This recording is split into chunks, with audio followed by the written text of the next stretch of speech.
In today's EV news, Hyundai to produce its own LFP batteries, EV battery prices to fall 40% by 2025, new BYD ship can transport 7,000 vehicles, EV companies taking more share of the world auto market. Now, this article from Clean Technica says that Hyundai plans to produce its own LFP batteries by 2024 as global competition increases. Now, Hyundai is working with several companies and educational institutions in South Korea to develop and manufacture its own LFP, that's lithium iron phosphate, batteries by the end of 2024. Now, up until now, Hyundai has been content to get the batteries for its electric cars from outside suppliers, usually South Korean companies like LG Energy Solution and SK On, but also CATL, who are the largest battery manufacturer in the world. Now, the collaboration with smaller Korean battery makers started this year and is expected to result in the production of the first products from a pilot production line by the end of 2024. The goal of the collaboration is to produce LFP batteries with an energy density near 300 watts per kilogram. The deepening tech trade war between China and the US and Europe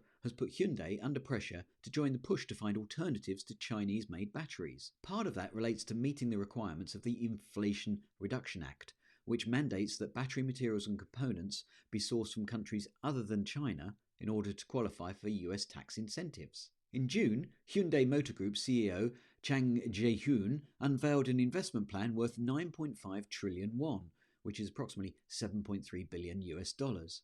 And that was for battery development technologies over the next 10 years. For research and development of lithium ion and next-generation solid-state batteries, Hyundai plans to work with two American companies, Solid Energy System and Solid Power. A break in China's position as a dominant manufacturer of batteries, including materials and components, will be an uphill battle. Chinese electric vehicle manufacturers are becoming major export players in an effort to find new markets for their products. China is now the world's top exporter of electric cars. That export expansion is helping China's battery industry.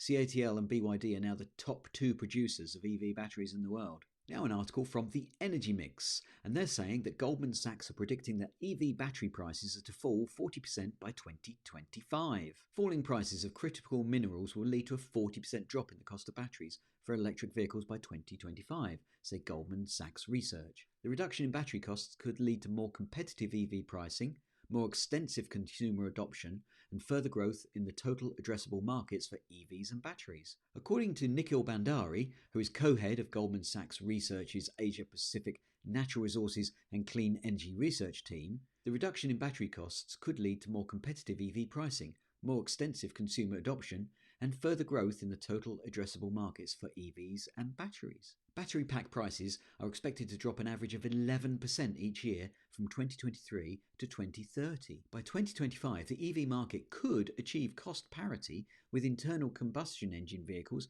without subsidies. Analysts estimate that nearly half the decline will come from falling prices of EV raw materials, such as lithium, nickel and cobalt. Earlier this year, the firm had predicted the battery metal price drop as more mines come online and EV sales decline in China. Goldman Sachs Research say battery prices are expected to fall $99 per kilowatt hour of storage capacity by 2025. A 40% decrease from 2022. Global EV penetration has been starting to retreat from recent highs as governments in Europe and China cut back on subsidies. But reaching price parity with internal combustion vehicles will open the next chapter in the EV transition. In Goldman Sachs' base estimate, global EV penetration jumps from 2% in 2020 to 17% in 2025.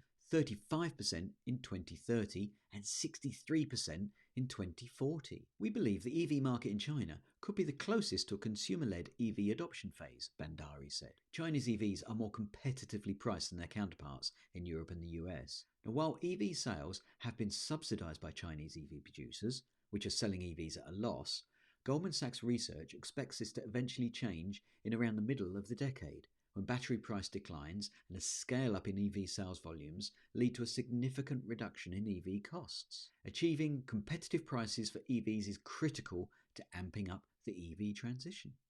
An article from Clean Technica, new BYD vessel can transport 7,000 vehicles around the world. BYD is by far the #1 plug-in vehicle producer in the world, and it's now got its own shipping vessel in order to in-house the shipping of thousands of plug-in vehicles around the world. The vessel reportedly produces lower carbon emissions than a typical car shipping vessel, and it can transport up to 7,000 vehicles.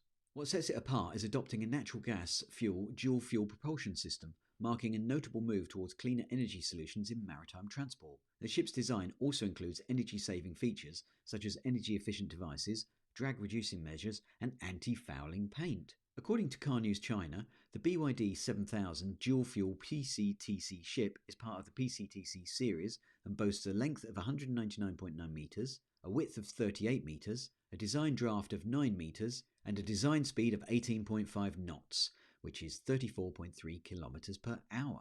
BYD is reportedly getting a second vessel built from this shipyard, as well as 6 from another shipbuilding company that should be able to transport up to 7,700 vehicles. And there's an option for 2 more from that latter company. So in total, BYD might end up with 10 of its own shipping vessels. One thing this initiative is supposed to help with is shipments to Europe, where there are stricter emission regulations than elsewhere in the world. BYD is expanding to more and more markets in Asia, Oceania, Africa, South America, and North America. With its own vessels, it can cut some costs and customize its routes as needed. The company can ship tens of thousands of EVs overseas and skip the middlemen. Just in November 23 alone, BYD exported 30,629 vehicles. Now, expect BYD to ramp up its export business, reach more markets than anyone else with its EVs, and continue its phenomenal leadership in the global EV market with these latest improvements to its logistics. Clean Technica are reporting that EV companies are taking more and more share of the world auto market. Pure-play EV automakers are running away with it. They now account for 7% of global vehicle sales. So EV automakers, so the companies that